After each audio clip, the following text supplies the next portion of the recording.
ذوي القربى واليتامى والمساكين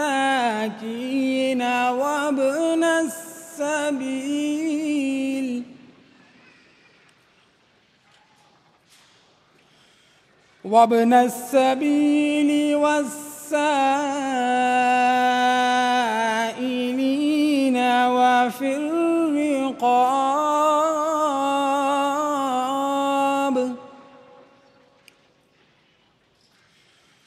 وأقام الصلاة وآتى الزكاة والموفون بعهدهم إذا عاهدوا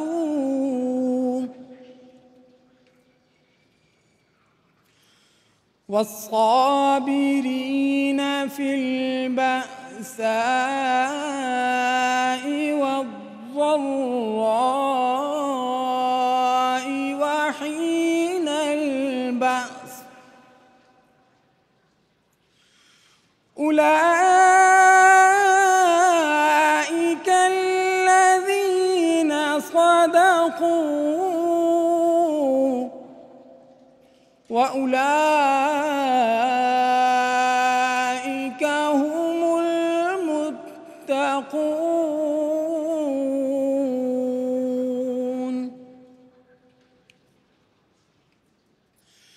وأنفقوا في سبيل الله ولا تلقوا بأيديكم إلى التهلكة وأحسنوا إن الله يحب المحسنين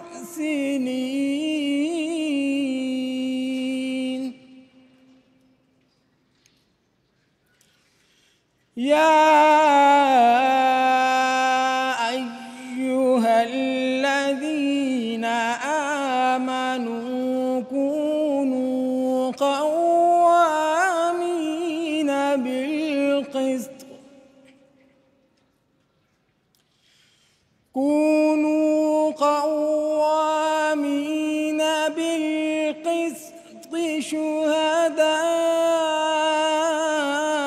شهداء لله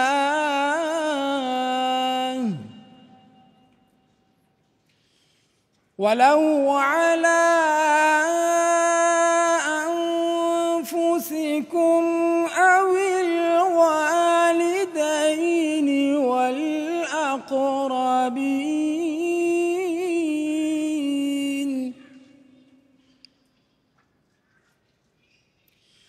إن يكن غنيا أو فقيرا فالله أولى بهما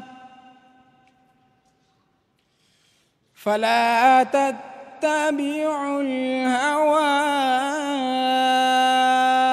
أن تعدلوا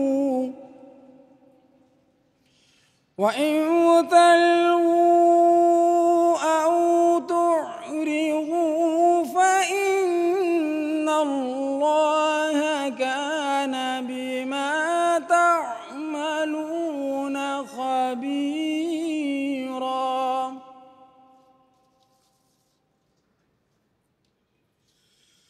ولا تقربوا مال اليتيم إلا بالتي هي أحسن حتى يبلغ أشده وأوفوا الكيل والميزان بالقسط لا نكلف نفسا إلا وسعها وإذا قلتم فاعدلوا ولو كان ذا قربى وبعهد الله أوفوا ذلكم وصاكم به لعلكم تذكرون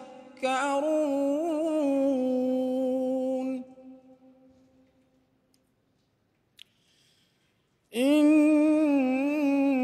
الله يأمر بالعدل والإحسان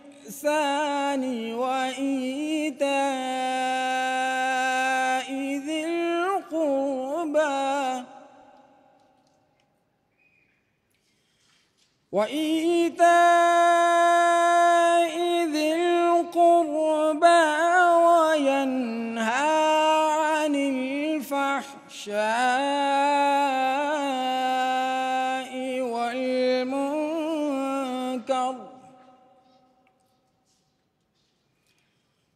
والمنكر والبغي يعظكم لعلكم تذكرون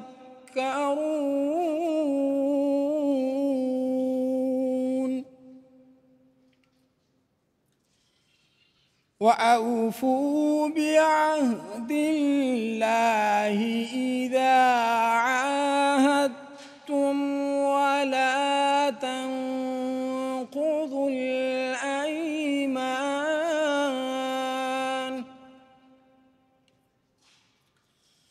ولا تنقضوا الأيمان بعد توكيدها وقد جعلتم الله عليكم كفيلا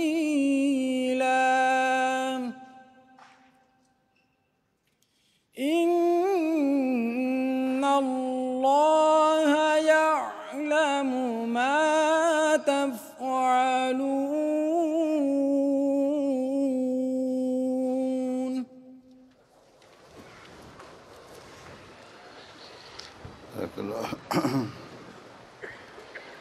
ترجمہ حامد اقبال صاحب۔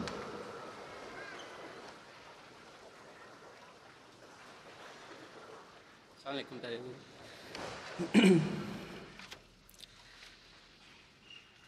ابھی آپ کے سامنے جن آیات کریمہ کی تلاوت کی گئی ہے ان کا اردو ترجمہ بیان فرمودہ حضرت خلیفۃ المسیح ثانی رضی اللہ عنہ پیش ہے۔ میں اللہ کا نام لے کر جو بے حد کرم کرنے والا اور بار بار رحم کرنے والا ہے پڑھتا ہوں۔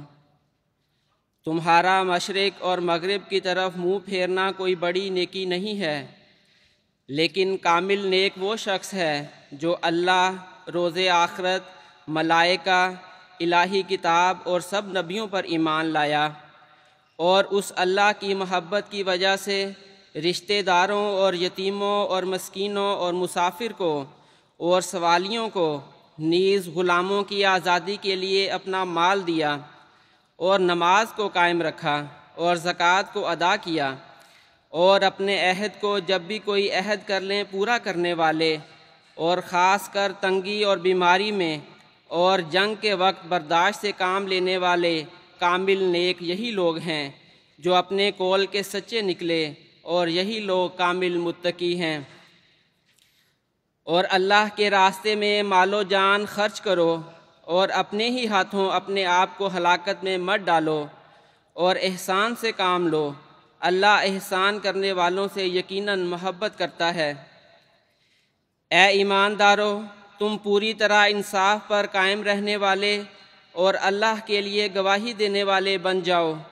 گو تمہاری گواہی تمہارے اپنے خلاف یا والدین یا قریبی رشتہ داروں کے خلاف پڑتی ہو، اگر وہ جس کے متعلق گواہی دی گئی ہے غنی ہے یا محتاج ہے، تو دونوں صورتوں میں اللہ ان دونوں کا تم سے زیادہ خیر خواہ ہے۔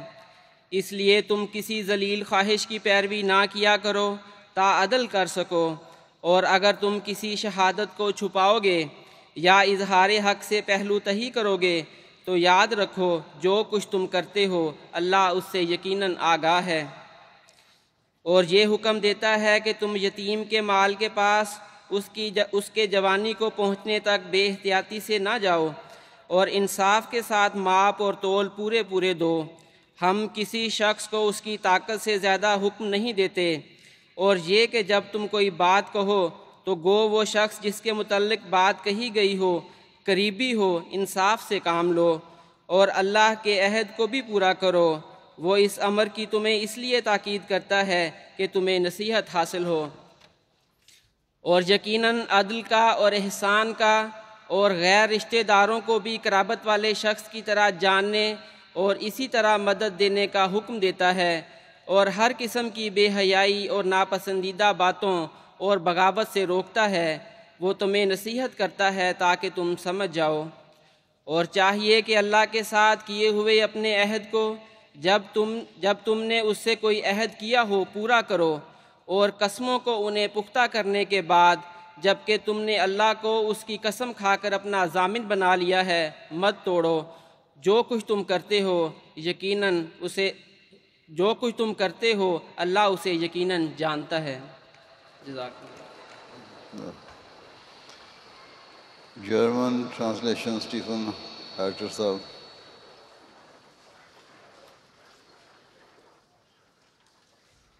Assalamu alaikum wa rahmatullah, beloved Hazur. Nun folgt die deutsche Übersetzung der soeben vorgetragenen Verse aus dem Heiligen Koran.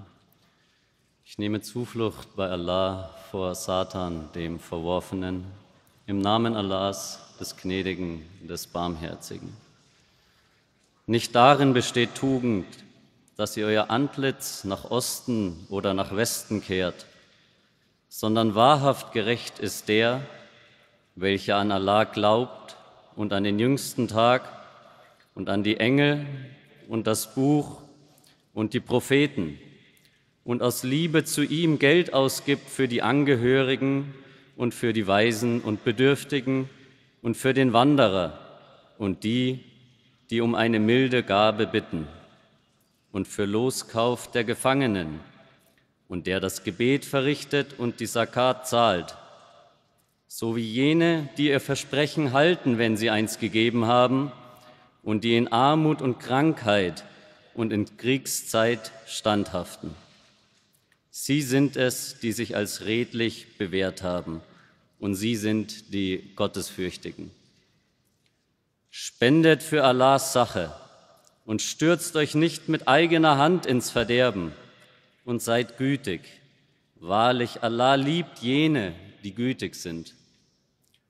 O, die ihr glaubt, seid fest in Wahrung der Gerechtigkeit und Zeugen für Allah, mag es auch gegen euch selbst oder gegen Eltern und Verwandte sein, ob reicher oder armer, Allah hat über beide mehr Rechte. Darum folget nicht niederen Begierden, damit ihr billig handeln könnt.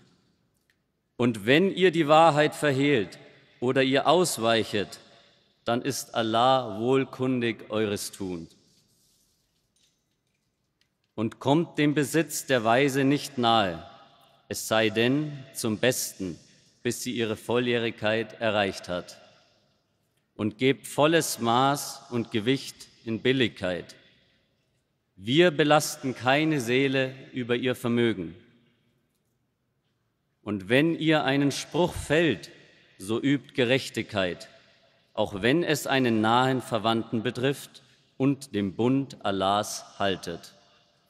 Das ist es, was er euch gebietet, auf das ihr ermahnt sein möget.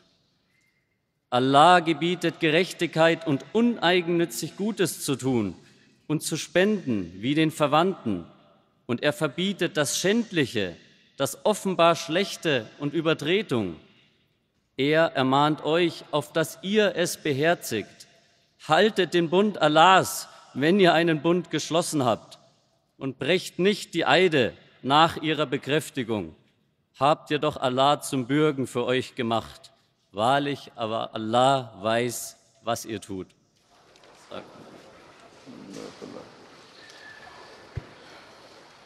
کلام حضرت مسیح علیہ الصلوۃ والسلام مرتضیٰ منان صاحب.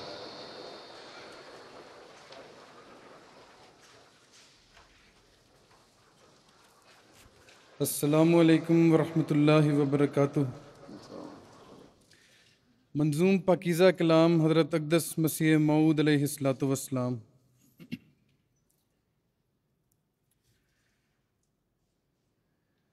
اے خدا اے کار سازو عیب پوشو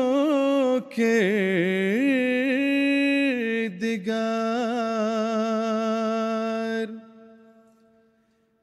اے میرے پیارے میرے محسن میرے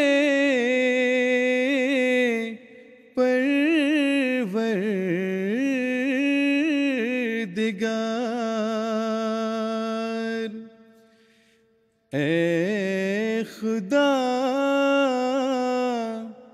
اے کار سازو عیب پوشو کردگار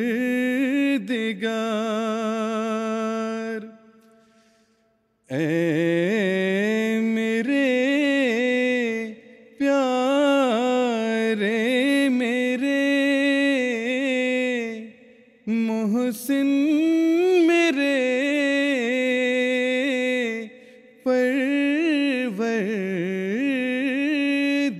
پروردگار کس طرح تیرا کروں اے ذوالمنن شکر و سپاس وہ زبان لاؤں کہاں سے، جس سے ہو یہ کاروبار، وہ زبان لاؤں کہاں سے، جس سے ہو یہ کاروبار،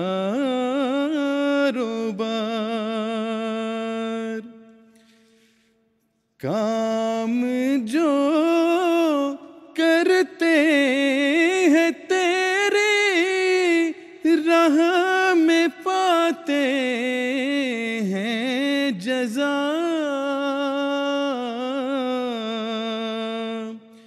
مجھ سے کیا دیکھا کہ یہ لطف و کرم ہے بار بار، مجھ سے کیا دیکھا کہ یہ لطف و کرم ہے بار بار، یہ سراسر فضل و احسان ہے کہ میں آیا پسند، ورنہ درگاہ میں تیری کچھ کم نہ تھے خدمت گزار۔ نعرہ تکبیر، حضرت محمد مصطفیٰ غلام احمد کی، غلام احمد کی، جماعت احمدیہ عالمگیر، قادیان دارالعلوم، نعرہ تکبیر۔ ورنہ درگاہ میں تیری کچھ کم نہ تھے خدمت گزار، میں تو مر کر خاک ہوتا گر نہ ہوتا تیرا لطف، پھر خدا جانے کہاں یہ پھینک دی جاتی غبار، پھر خدا جانے کہاں یہ پھینک دی جاتی غبار، نسل انسان میں نہیں دیکھی وفا جو تجھ میں ہے، تیرے بن دیکھا نہیں کوئی بھی یار غم گسار، تیرے بن دیکھا نہیں کوئی بھی یار غم گسار، میرے جیسے کو جہاں میں تو نے روشن کر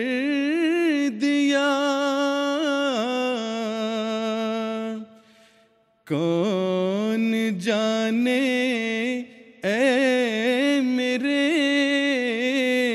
مالک تیرے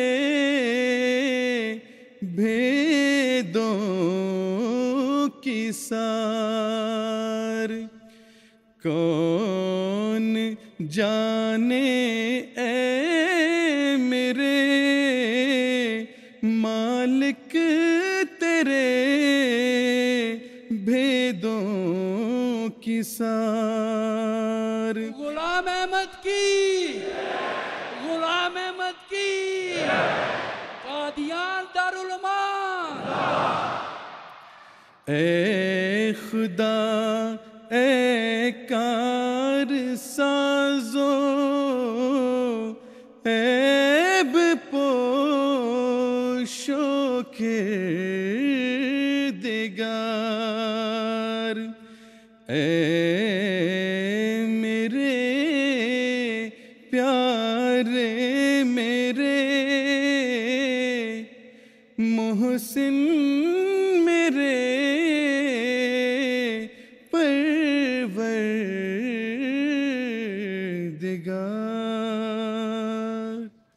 نعرہ تکبیر، حضرت محمد مصطفیٰ، حضرت خاتم الانبیاء، غلام احمد کی، غلام احمد کی، خلافت احمدیہ، خلافت احمدیہ، حضرت خلیفۃ المسیح الخامس، حضرت امیر المومنین، نعرہ تکبیر۔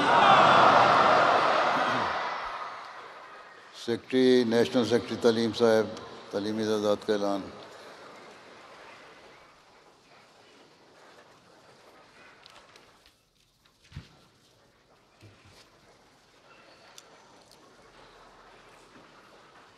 السلام علیکم ورحمۃ اللہ وبرکاتہ۔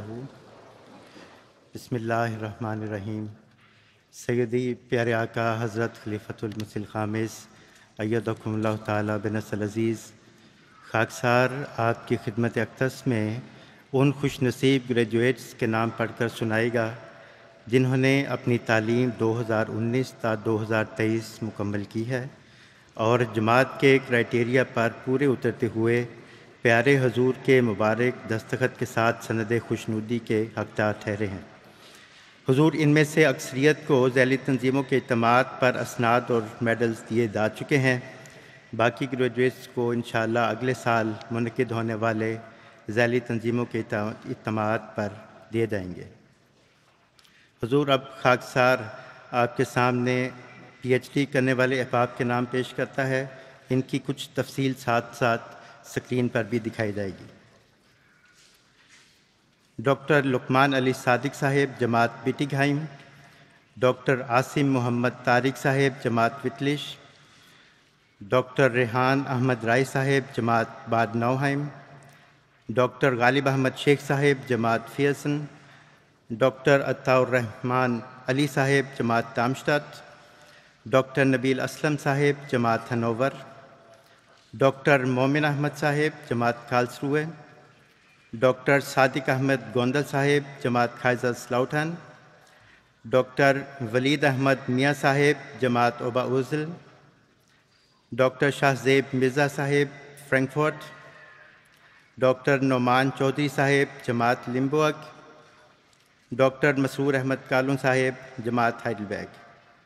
اب حضور اسٹیٹ ایگزامینیشن پاس کرنے والے گریجویٹس سمیع احمد کھوکر صاحب جماعت ہمبورگ، عاطف احمد صاحب جماعت وائبلنگن، تنزیل احمد خان صاحب ایشرسہائم، مطہر احمد باجوہ کوبلنس، میاں تنزیل احمد صاحب منہائم، کرشن عباسی صاحب فرینکفورٹ، طلال بن خلیل صاحب جماعت بابنہاؤزن، مرزا مباحل مجید صاحب فرینکفورٹ، قاصر احمد صاحب جماعت ہمبورگ۔ اب حضور جنہوں نے ماسٹرز مکمل کیا ہے ان کے نام آپ کی خدمت میں رکھتا ہوں۔ مجید ملک صاحب جماعت ہائلبرون، مسرور احمد کالون صاحب ہائیڈلبرگ، چودھری سجیل احمد صاحب فلڈا، شاہ زیب جہانگیر صاحب جماعت وارفیلڈن، شایان احمد صاحب جماعت کھیل، اسد شہزاد صاحب جماعت بوخم، عادل احمد انور صاحب جماعت فریڈبرگ، سعود احمد خان صاحب فلوشٹت، بلال قمر صاحب ہیابون، اسامہ احمد صاحب ریڈسٹت، عاطف احمد خان صاحب اوزنگن، عثمان ملک صاحب عزیز موشے، رافع انعام صاحب فرینکفورٹ، شمائل احمد طاہر صاحب جماعت پینبرگ، نوید ملک صاحب جماعت ہائلبرون، مشاور احمد صاحب جماعت مونٹاباوا، اسامہ کمال پاشا صاحب وائبلنگن، عفان صادق صاحب فلوشٹت، فرحان احمد سجاد صاحب جماعت کھیمنٹس، محمد بارک مشتاق صاحب جماعت فرینکفورٹ، حلیم ابراہیم بقاپوری صاحب جماعت آخن، مسرور احمد صاحب جماعت کوبلنس، راشد احمد صاحب جماعت ہمبرگ، ولید احمد خان صاحب جماعت گولڈسٹائن، عطاء الوکیل احمد صاحب جماعت برلن، وقاص احمد صاحب جماعت لیونیبرگ، عمیر محمود احمد صاحب جماعت گریسائم، مبارز ندیم صاحب جماعت نویوید، محمد مدثر احمد راجہ صاحب جماعت بالنگن، عدنان حمید صاحب جماعت فریڈبرگ، عبد المنیب خالد صاحب جماعت رویڈلنگن، خرم شہزاد صدیقی صاحب جماعت ویرٹزبرگ، جلیس اقبال صاحب جماعت گیسٹن، مدبر احمد مبشر صاحب جماعت گیسٹن، عابد محمود صاحب جماعت نیونبرگ، مطہر احمد باجوہ صاحب جماعت کوبلنس، ندیم احمد صاحب جماعت فلورسہائم، شارق احمد صاحب جماعت ہنوور، شراز خان صاحب جماعت راؤنہائم، عادل احمد صاحب جماعت ٹریا، رضوان محمود صاحب جماعت بینزہائم، عزیز احمد طاہر صاحب جماعت فینہائم، سجیل الرحمان صاحب جماعت فریڈبرگ، عاطف جمال ملک صاحب جماعت اوفنباخ، دانیال احمد الحق صاحب جماعت ویرٹزبرگ، سعد حسین باجوہ صاحب فرائیبرگ، وحید چراغ نیاز صاحب ایرلنگن، ندال احمد صاحب اوفنباخ اور رفاقت احمد صاحب فریڈبرگ۔ اب حضور آپ کی خدمت میں بیچلر کرنے والے گریجویٹس کے نام خاکسار پیش کرتا ہے۔ مجید ملک صاحب جماعت ہائلبرون، عماد الدین صاحب جماعت فلورسہائم، اسامہ افضل صاحب جماعت فریڈبرگ، عاصم بٹ صاحب گاڈولف سیل، روحان خان صاحب جماعت نیڈ، تصور احمد صاحب جماعت مونٹاباوا، کریم احمد ندیم صاحب عائش وارمز، آصف شبیر صاحب جماعت منہائم ویسٹ، توثیق احمد صاحب جماعت کھیل، وقاص اشرف صاحب جماعت نوائبرگ، زاہد احمد صاحب جماعت برلن، زکریہ احمد صاحب جماعت ویسبادن، سعود احمد خان صاحب جماعت فلوشٹت، محمد ارسلان طاہر صاحب جماعت روسلزہائم، مدثر مقبول صاحب جماعت بابنہاؤزن، مشرف احمد صاحب جماعت میولہائم، دانیال احمد شاہین صاحب جماعت برلن، افتخار احمد صاحب جماعت الٹنشٹت، جری اللہ والا صاحب جماعت اوباؤزل، ارتضیٰ احمد صاحب جماعت نورد ویسٹشٹت، ظفر اقبال اختر صاحب جماعت پھینبرگ، یاسر احمد صاحب جماعت کھاربن، طاہر کالوں صاحب جماعت روسلزہائم، رانا ماہر احمد خان صاحب جماعت بون، عدنان احمد صاحب جماعت فریڈبرگ۔ اب حضور ابیٹھور کرنے والے ابیٹھوگینٹن ابسولوینٹن کا آپ کے سامنے نام خاکسار رکھے گا۔ محمد سہراب علی صاحب جماعت وائبلنگن، حصور طاہر صاحب جماعت اوفنباخ، طلحہ احمد صاحب جماعت ماربورگ، خاقان احمد صاحب جماعت لیوبیک، ثاقب احمد مقصود صاحب جماعت گوڈیلاؤ، حاشر احمد ملک صاحب گوئرہ مارک، دارس وحید رانا صاحب جماعت کھلن، زریاب احمد صاحب ریشٹت، روحان راٹھور صاحب ہابورگ، سعید حمید صاحب ویسبادن، احسن عارف صاحب ایڈلسٹیڈ، حافظ شازل احمد ثاقب صاحب جماعت ہاناؤ، اریز شیخ صاحب جماعت ونسبیک، ہارون محمود صاحب بیگش گلادباخ اور روشن احمد صاحب جماعت مائنٹھال۔ زور اب خاک سار آپ کے سامنے ان گریجویٹس کا نام پیش کرے گا جنہوں نے جرمنی سے باہر اپنی تعلیم مکمل کی اور مختلف ممالک سے ان کی درخواستیں موصول ہوئیں۔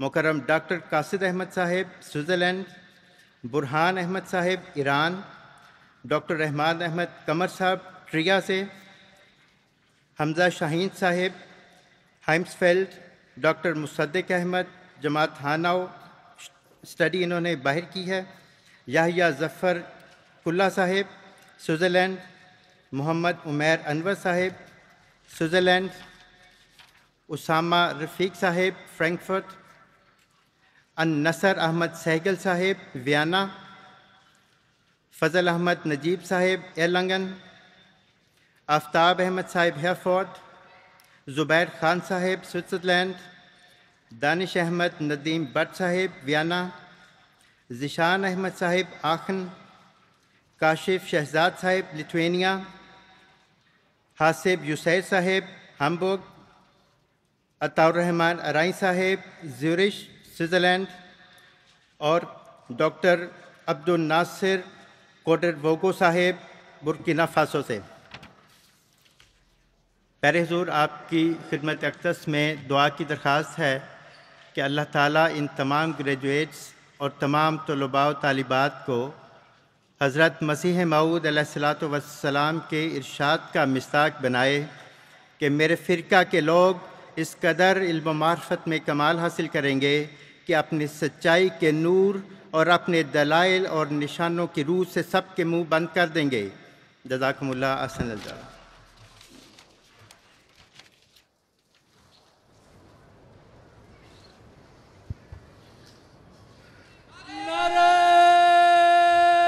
تکبیر، نعرہ تکبیر، حضرت محمد مصطفیٰ، حضرت خاتم الانبیاء، اسلام احمدیہ، غلام احمد کی، غلام احمد کی، خلافت احمدیہ، خلافت احمدیہ، حضرت امیر المومنین، حضرت امیر المومنین، حضرت خلیفۃ المسیح الخامس، حضرت خلیفۃ المسیح الخامس، جلسہ سالانہ جرمنی، جلسہ سالانہ ڈوئچلینڈ، نعرہ تکبیر۔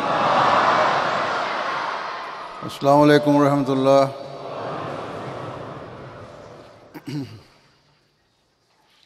اشہد ان لا الہ الا اللہ وحدہ لا شریک لہ واشہد ان محمدا عبدہ ورسولہ اما بعد فاعوذ باللہ من الشیطان الرجیم بسم اللہ الرحمن الرحیم الحمد للہ رب العالمین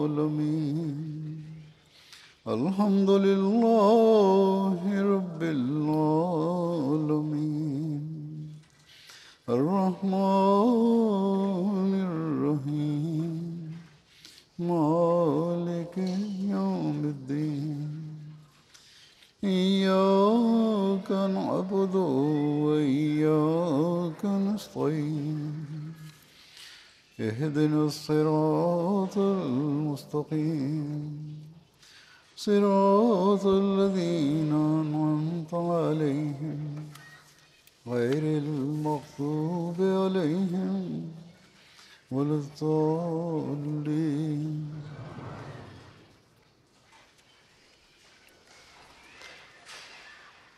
جیسا کہ میں اس سال برطانیہ کے جلسہ سالانہ کے آخری اجلاس میں اور اس سے پہلے بھی 2-3 جلسوں کی اختتامی تقریر میں اسلام کے مختلف طبقات کے حقوق کے بارے میں کچھ بیان کرتا رہا ہوں۔ آج یہاں بھی میں اسی مضمون کو جاری رکھوں گا اور معاشرے کے مختلف طبقات کے بعض حقوق کے بارے میں قرآن کریم، احادیث اور حضرت مسیح علیہ الصلوۃ والسلام کے ارشادات کی روشنی میں بیان کروں گا۔ یہی حقوق وہ خوبصورت رہنما اصول ہیں جو معاشرے میں امن اور سلامتی کی ضمانت ہے۔ ان سے پتہ چلتا ہے کہ اسلام کی تعلیم کتنی خوبصورت تعلیم جو معاشرے کے ہر طبقے کو اس کا حق دلواتی ہے۔ قرض اور تجارت کے لین دین کے بارے میں اللہ تعالیٰ نے بڑا تفصیلی حکم دیا ہے تاکہ ہر طبقے کا حق قائم کیا جائے۔ چنانچہ اللہ تعالیٰ فرماتا ہے اعوذ باللہ من الشیطان الرجیم یا ایہا الذین آمنوا اذا تداینتم بدین الی اجل مسمى فاکتبوه وَلْيَكْتُبْ بَيْنَكُمْ كَاتِبٌ بِالْعَدْلِ وَلَا يَأْبَ كَاتِبٌ أَنْ يَكْتُبَ كَمَا عَلَّمَهُ اللَّهُ فَلْيَكْتُبْ وَلْيُمْلِلِ الَّذِي عَلَيْهِ الْحَقُّ وَلْيَتَّقِ اللَّهَ رَبَّهُ وَلَا يَبْخَسْ مِنْهُ شَيْئًا وَإِنْ كَانَ الَّذِي عَلَيْهِ الْحَقُّ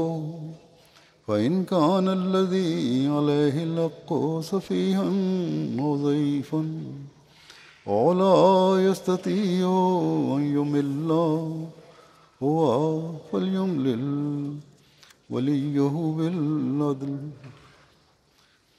واستشهدوا شهيدين من رجالكم فإن لم يكونا رجلين فرجل وامرأتان ممن ترضون من الشهداء أن تضل إحداهما وتذكر إحداهما الأخرى ولا يأبى الشهداء إذا ما دعوا ولا تسأموا أن تكتبوه صغيرا وكبيرا إلى أجله ذلكم أقسط عند الله وأقوم للشهادة وأدنى ألا ترتابوا إلا أن تكون تجارة وأدنى ألا ترتابوا إلا أن تكون تجارة حاضرة تديرونها بينكم فليس عليكم جناح ألا تكتبوها وأشهدوا إذا تبايعتم ولا يضار كاتب ولا شهيد وإن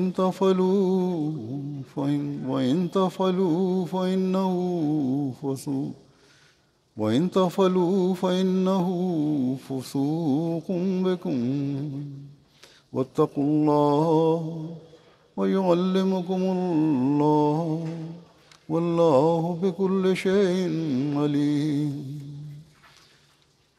یہ ایک آیت ہے، بڑی تفصیلی آیت۔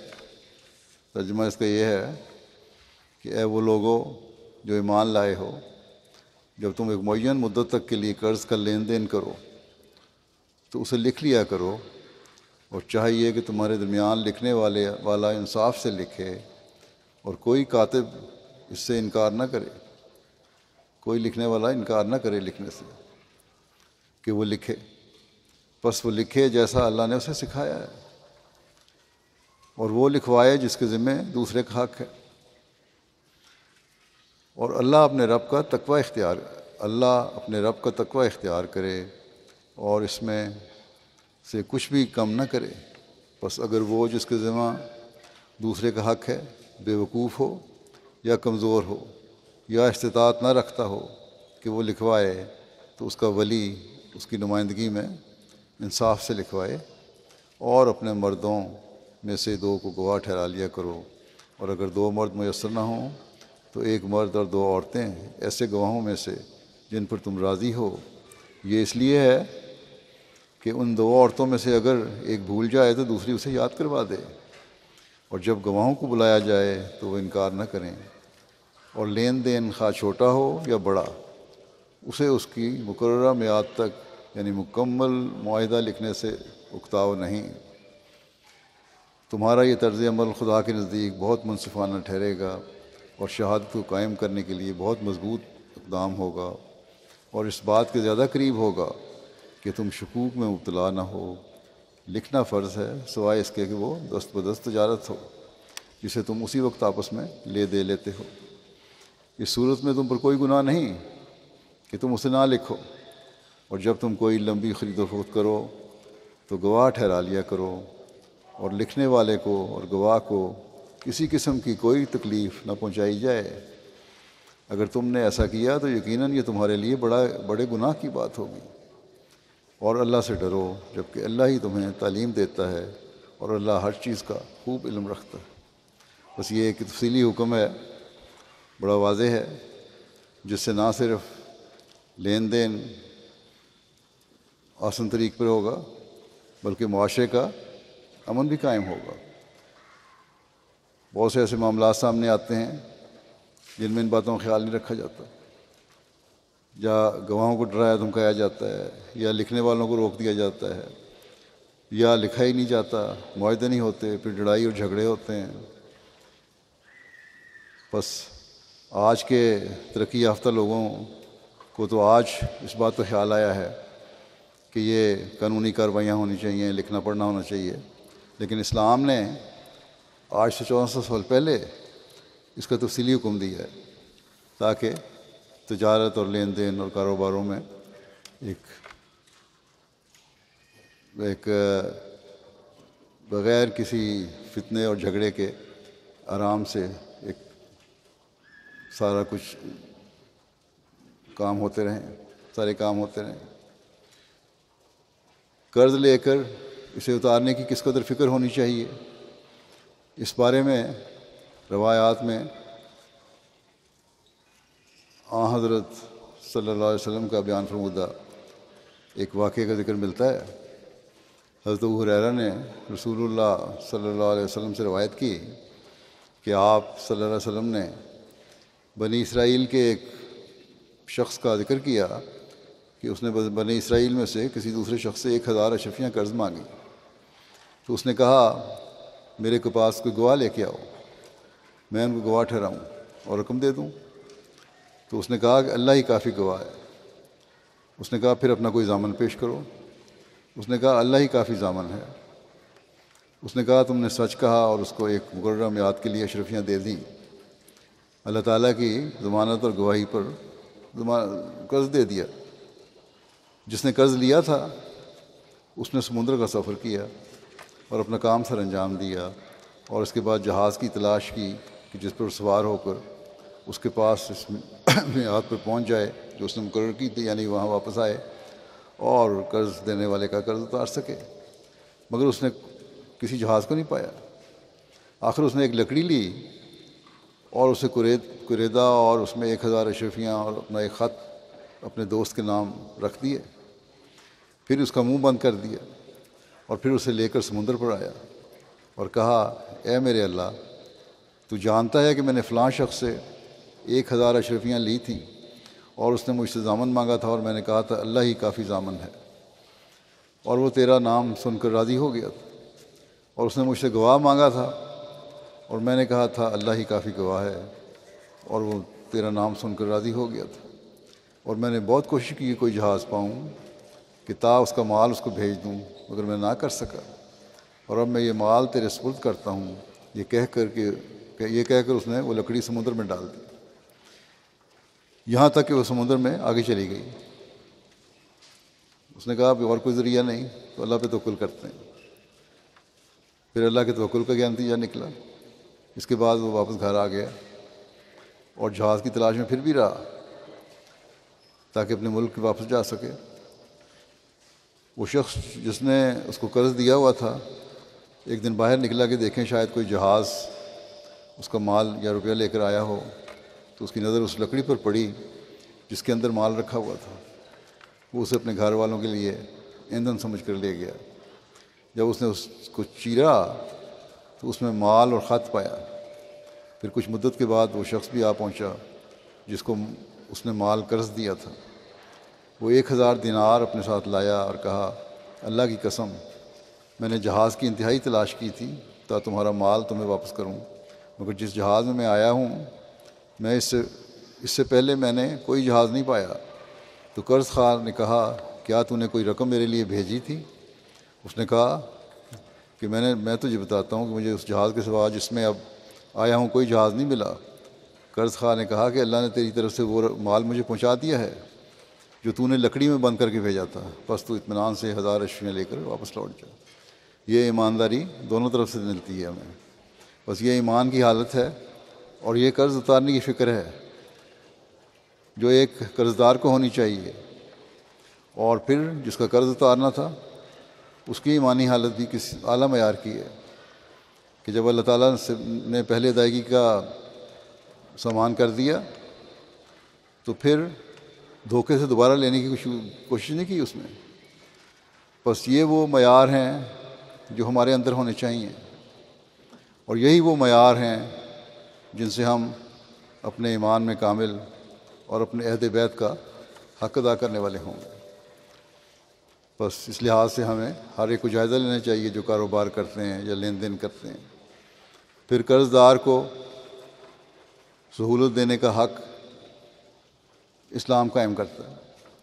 چنانچہ حضرت ابو ہریرہ سے روایت ہے کہ نبی کریم صلی اللہ علیہ وسلم نے فرمایا جو شخص تنگ دست قرض دار کو مہلت دے یا اسے قرض میں سے کچھ چھوڑ دے تو اللہ تعالیٰ قیامت کے دن اس کو عرش کے سائے کے نیچے جگہ دے گا۔ اس دن عرش کے سائے کے سوا کوئی سایہ نہیں ہوگا۔ ایک مومن جسے عرش کے سائے کی فکر ہے اس کے لیے کتنی بڑی ضمانت ہے۔ یہ باتیں ہیں جو حسین معاشرے کو قائم کرتی ہیں، لیکن بہت سارے معاملات آتے ہیں ایسے، جھگڑے اٹھتے ہیں جہاں دھوکے دیے جاتے ہیں ایک دوسرے کو، یا انکار کیے جاتے ہیں، یا دوری رقمیں وصول کی جاتی ہیں، یا کرنے کی کوشش کی جاتی ہے، اس کے لیے مقدمہ بازیاں ہوتی ہیں۔ بس ہمارے معاشرے میں تو یہ باتیں نہیں ہونی چاہیے، ایک حسین اور پاک معاشرہ ہونا چاہیے ہمارا۔ حضرت عائشہ سے روایت ہے کہ نبی کریم صلی اللہ علیہ وسلم اکثر قرض داری اور گناہ سے پناہ مانگتے تھے۔ میں نے عرض کیا اے اللہ کے رسول صلی اللہ علیہ وسلم آپ کیوں قرض داری سے بہت پناہ مانگتے ہیں؟ تو آپ نے فرمایا جو قرض دار ہوگا وہ جھوٹی بات کہے گا اور وعدہ خلافی کرے گا۔ اب حضرت صلی اللہ علیہ وسلم تو ایسی کوئی بات نہیں کر سکتے تھے، آپ اپنی امت کو سبق دے رہے ہیں، نصیحت فرما رہے ہیں کہ قرض لے کر جھوٹے وعدے نہ کرو، اور صاف ستھری بات قرض لیتے وقت بھی کرو، اور پھر اپنی نیتوں کو بھی صاف رکھو۔ بہت سے لوگ قرض اتارنے کی توفیق ہوتے ہوئے بھی بہت لت و لال سے کام لیتے ہیں اور پھر جھوٹ پر جھوٹ بولتے ہیں۔ بس ہر قرض دار کو اپنی ذمہ داری کا احساس ہونا چاہیے۔ قرض سے نجات اور جلد اتارنے کے لیے حضرت مسیح علیہ السلام نے بھی ایک نسخہ بیان فرمایا ہے۔ اللہ پر توکل ہو، اللہ سے دعا ہو تو اللہ تعالیٰ بھی سامان فرما دیتا ہے قرض سے نجات کی اور جلد اتارنے کی۔ حضرت مسیح فرماتے ہیں کہ ایک شخص نے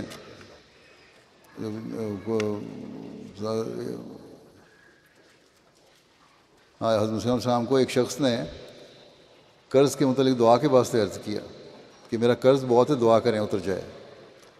اب بہت لوگ لکھتے رہتے ہیں قرض کی دعا کے لیے، تو آپ صلی اللہ علیہ وسلم نے فرمایا استغفار بہت پڑھا کرو۔ انسان کے واسطے غموں سے سبک ہونے کے لیے واسطے یہ طریق ہے، نیز استغفار کلید ترقیات ہے۔ حضرت صلی اللہ علیہ وسلم کا اپنا رویہ قرض کی ادائیگی کا کیا تھا۔ ایک دفعہ ایک یہودی آیا جس کا آپ نے قرض دینا تھا، اس نے آ کر سخت کلامی شروع کی، اور گو ادائیگی قرض کی میعاد ابھی پوری نہیں ہوئی تھی، ابھی وقت تھا جو معاہدہ طے ہوا تھا اس کے مطابق، مگر آپ نے اس سے مدد کی اور ایک صحابی کو بھیجا کہ فلاں شخص سے جا کر کچھ قرض لے آؤ، اور اس یہودی کا قرض ادا کر دیا۔ جب وہ یہودی سخت کلامی کر رہا تھا تو صحابہ کو اس یہودی پر سخت غصہ آیا، اور ان میں سے بعض اسے سزا دینے کے لیے تیار ہو گئے، مگر آپ صلی اللہ علیہ وسلم نے فرمایا اسے کچھ مت کہو، کیونکہ میں نے اس کا قرض دینا تھا اور اس کا حق تھا کہ مجھ سے مطالبہ کرتا۔ جس وقت کا یہ واقعہ ہے، حضرت مسلم موعود نے اس کی تفصیل لکھی ہے کہ جس وقت یہ واقعہ ہوا آپ مدینہ اور اس کے گرد گرد کے بہت سے علاقے کے بادشاہ ہو چکے تھے، سرداری حضرت صلی اللہ علیہ وسلم کے زیر نگین تھا یہ سارا علاقہ، آپ کی حکومت تھی وہاں، اور ہر ایک شخص سمجھ سکتا ہے کہ اس حالت میں آپ کو اس یہودی کی سختی برداشت کرنا عزت کی کس قدر عظیم الشان قربانی تھی جو حضرت صلی اللہ علیہ وسلم نے دی۔ چنانچہ اس کا یہ اثر ہوا آپ کی اس عاجزی کو دیکھ کے اور انصاف کو دیکھ کے، اور کہ وہ یہودی مسلمان ہو گیا۔ قرض کی ادائیگی کی پابندی اور اس کی اہمیت کا اندازہ اس روایت سے ہوتا ہے جس میں بیان ہوا ہے کہ چاش کا وقت تھا، لوگ ایک جنازہ کندھوں پر اٹھائے ہوئے آئے، ورثاء نے حضرت صلی اللہ علیہ وسلم سے درخواست کی کہ اس میت کا نماز جنازہ پڑھا دیں۔ حضور صلی اللہ علیہ وسلم نے پوچھا کیا تمہارے اس صاحب کے ذمہ کوئی قرض تو نہیں ہے؟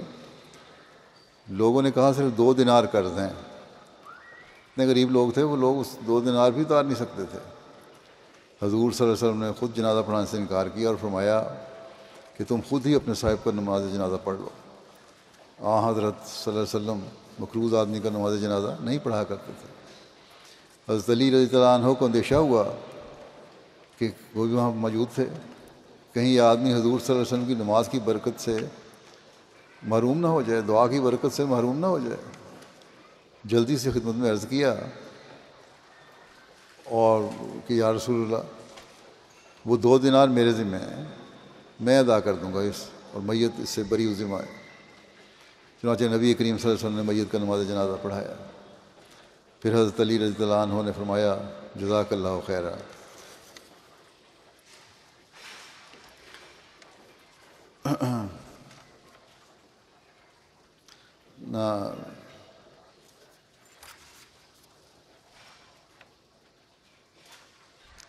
حضور صلی اللہ علیہ وسلم نے حضرت علی رضی اللہ عنہ سے فرمایا جزاک اللہ خیرا، اللہ تعالیٰ تجھے بھی رہن سے آزاد کرے جس طرح تم نے اپنے بھائی کو آزادی دلائی ہے۔ ہر میت اپنے قرض کے سبب رہن رکھا ہوا ہوتا ہے، اور جو شخص کسی میت کو اس سے چھڑائے گا اللہ تعالیٰ قیامت کے دن اس کو اس کے دین سے آزادی دلائے گا۔ بس یہ اہمیت ہے، بس یہ ہے وہ معیار جو ایک مومن کی شان ہے کہ قرض اتارنے میں ہمدردی کا سلوک کرو دوسروں کی۔ حضرت صلی اللہ علیہ وسلم کی دعا سے محروم نہ رہے وہ، اس لیے آپ نے ہمدردی کی تھی۔ اور یہ ہے مقروض کی بھی ذمہ داری جس کو ادا کرنے کی فکر ہونی چاہیے کہ حت المقدور کوشش ہو کہ قرض وقت پر ادا ہو جائے اور ٹال مٹول سے کام نہ لیا جائے۔ قرض داروں کی ادائیگی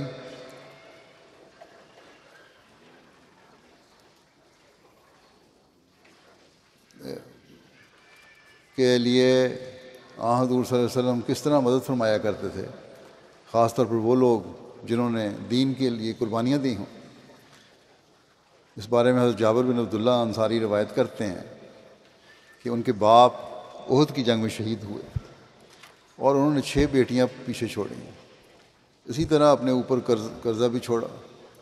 جب ان کے باغ کی کھجور کاٹنے کا وقت آ پہنچا تو کہتے ہیں کہ میں حضرت صلی اللہ علیہ وسلم کی خدمت میں حاضر ہوا اور عرض کیا یا رسول اللہ، آپ کو علم ہی ہے کہ میرے والد احد کی جنگ میں شہید ہو گئے تھے اور انہوں نے بہت سا قرضہ اپنے ذمہ چھوڑا ہے، اور میں چاہتا ہوں کہ آپ تشریف لائیں اور قرض خواہ آپ کو دیکھیں تو شاید قرض میں کچھ تخفیف کر دیں، کچھ کمی کر دیں، کچھ رعایت دے دیں۔ آپ صلی اللہ علیہ وسلم نے فرمایا اچھا جاؤ اور ہر قسم کی کھجور جو تمہاری پکی کھجور ہے اس کو الگ الگ ڈھیر کر دو۔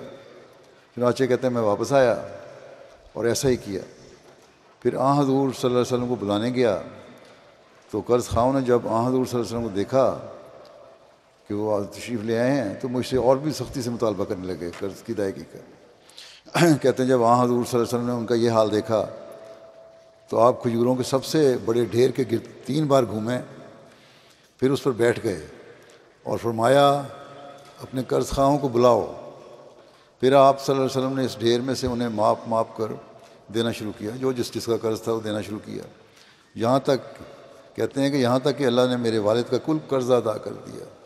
اور بخدا میں تو اس بات پر راضی تھا کہ اللہ میرے باپ کا قرضہ ادا کر دے، چاہے میں اپنی بہنوں کے پاس ایک کھجور بھی لے کر نہ جاؤں۔ لیکن جتنے ڈھیر وہاں تھے سب بچ رہے حضور صلی اللہ علیہ وسلم کی دعا سے، اور خدا کی قسم میں اس ڈھیر کو دیکھ رہا تھا جس پر حضرت صلی اللہ علیہ وسلم بیٹھے تھے، وہ ایسا ہی رہا جیسے ایک کھجور بھی اس میں سے کم نہیں ہوئی۔ بس یہ آپ کی شفقت تھی ان لوگوں کے بچوں کے لیے جو دین کی راہ میں قربان ہوئے، اور انہیں دعا دی اور قرض بھی اتر گیا۔ یہ نہیں کہ قرض خواہوں کو مہلت دی کہ تم بعد میں لے لینا، بلکہ قرض اتارا اور بچوں کو ان کا مال بھی مل گیا۔ پھر عامت الناس کے حقوق ہیں اسلام قائم کرتا ہے۔ عامت الناس کے حقوق بیان کرتے ہوئے اللہ تعالیٰ عبادت کے حق کے بعد اپنے والدین، رشتہ داروں اور معاشرے کے ہر طبقے کے حق کو ادا کرنے کی تلقین کرتے ہوئے فرماتا ہے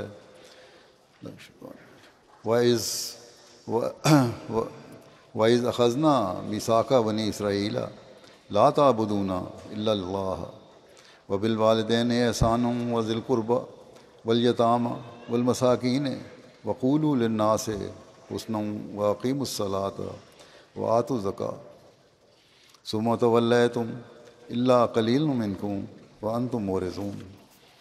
اور جب ہم نے بنی اسرائیل کا میثاق ان سے لیا کہ اللہ کے سوا کسی کی عبادت نہیں کرو گے، اور والدین سے احسان کا سلوک کرو گے، اور قریبی رشتہ داروں سے اور یتیموں سے اور مسکینوں سے بھی، اور لوگوں سے نیک بات کہا کرو، اور نماز کو قائم کرو اور زکوٰۃ ادا کرو، اس کے باوجود تم میں سے چند کے سوا تم سب اس عہد سے پھر گئے اور تم اعراض کرنے والے تھے۔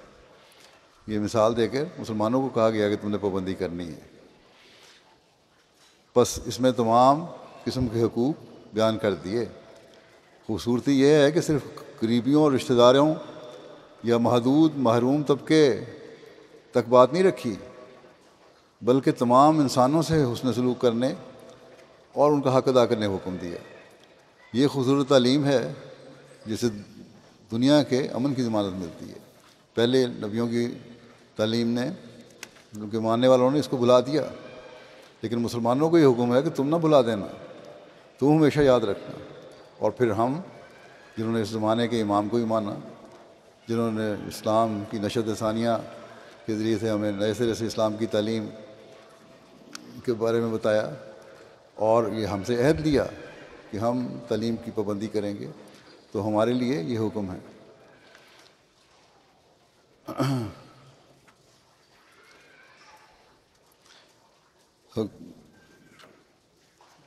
یہ عوام الناس کے حقوق کے بارے میں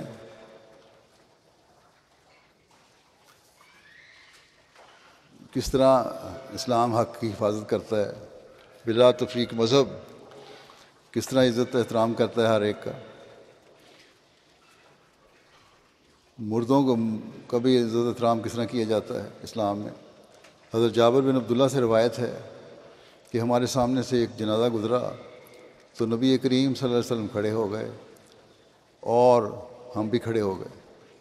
پھر ہم نے کہا یا رسول اللہ صلی اللہ علیہ وسلم، یہ تو یہودی کا جنازہ تھا۔ آپ صلی اللہ علیہ وسلم نے فرمایا کہ جب تم لوگ جنازہ دیکھو تو کھڑے ہو جایا کرو۔ کیا فرق، قطع نظر اس کے کہ یہودی تھا یا کون تھا، جنازہ جا رہا ہے، اس کے احترام میں تمہارا کھڑا ہونا ضروری ہے۔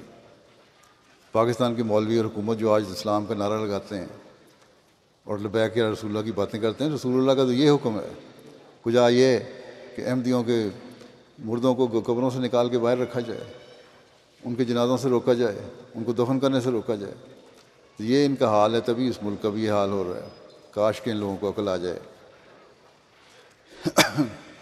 حضرت انس نبی صلی اللہ علیہ وسلم سے روایت کرتے ہیں کہ آپ صلی اللہ علیہ وسلم نے فرمایا تم میں سے کوئی مومن نہیں ہوتا جب تک کہ وہ اپنے بھائی کے لیے وہ بات پسند نہ کرے جو اپنے لیے پسند کرتا ہے. محبت اور پیار کے فروغ اور حقوق ادا کرنے کی ایک اعلیٰ مثال ہے. کیا اس کے بعد بھی معاشرے میں بدامنی ہو سکتی ہے کہ اپنے حق ادا کرنے کی کوشش کرو، اپنے بھائی کے حق ادا کرنے کی کوشش کرو. اور حق کیا ہے کہ جو تم اپنے لیے پسند کرتے ہو وہ اس کے لیے پسند کرو. ابو نضرہ سے مروی ہے کہ ان سے ایک ایسے آدمی نے یہ روایت بیان کی جس نے ایام تشریق کے درمیان نبی صلی اللہ علیہ وسلم کو خطبہ میں یہ فرماتے سنا کہ اے لوگو، بلا شبہ تمہارا رب ایک ہے اور تمہارا باپ بھی ایک ہے. سن رکھو کہ کسی عربی کو اجمی پر اور کسی اجمی کو عربی پر کوئی فضیلت حاصل نہیں، نہ ہی کسی گورے کو کالے پر اور نہ ہی کسی کالے کو گورے پر کوئی فضیلت حاصل ہے، ہاں مگر تقویٰ کی بنا پر. بس جب فضیلت نہیں تو پھر سب بھائی بھائی ہیں. انسان ایک دوسرے کی قدر کرنی چاہیے ہمیں، اور یہ ایسا حکم ہے جو کہیں کسی مذہب میں نہیں ہے. حضرت اقدس مسیح علیہ الصلوۃ والسلام نے اپنی شرائط بیعت میں بھی اس شرط پر زور دیا ہے.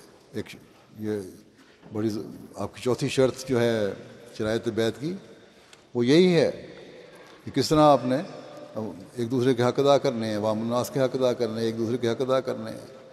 فرمایا یہ چوتھی شرط میں یہ کہ عام خلق اللہ کو عموماً اور مسلمانوں کو خصوصاً اپنے نفسانی جوشوں سے کسی نوع کی ناجائز تکلیف نہیں دے گا، نہ زبان سے، نہ ہاتھ سے، نہ کسی اور طرح سے.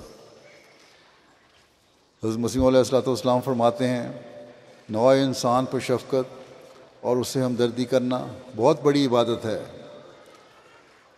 نوع انسان پر شفقت اور اس سے ہمدردی کرنا بہت بڑی عبادت ہے، اور اللہ تعالیٰ کی رضا حاصل کرنے کے لیے یہ ایک زبردست ذریعہ ہے. مگر میں دیکھتا ہوں کہ اس پہلو میں بڑی کمزوری کی جاتی ہے. دوسروں کو حقیر سمجھا جاتا ہے، ان پر ٹھٹھے کیے جاتے ہیں. ان کی خبرگیری کرنا اور کسی مصیبت اور مشکل میں مدد دینا تو بڑی بات ہے. بس آج یہ ہمارا کام ہے کہ ہمدردی خلق کی اعلیٰ معیار قائم کریں اور انہیں پھر پھیلائیں اور دنیا کو اس سے بھی آگاہ کریں. حضرت اقدس مسیح علیہ السلام فرماتے ہیں اخلاق کی ساری ترقیات کا زینہ ہے. میری دانش میں یہی پہلو حقوق العباد کا ہے جو حقوق اللہ کے پہلو کو تقویت دیتا ہے.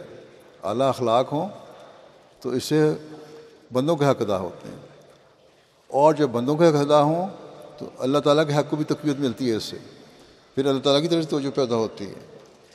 فرمایا جو شخص نوع انسان کے ساتھ اخلاق سے پیش آتا ہے خدا تعالیٰ اس کے ایمان کو ضائع نہیں کرتا.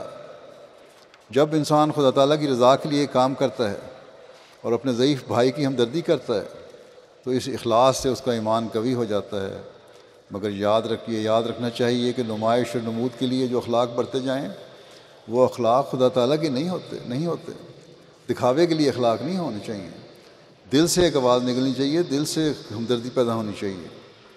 اور فرمایا اخلاق خدا تعالیٰ کے نہیں ہوتے اور ان میں اخلاص کے نہ ہونے کی وجہ سے کچھ فائدہ نہیں ہوتا.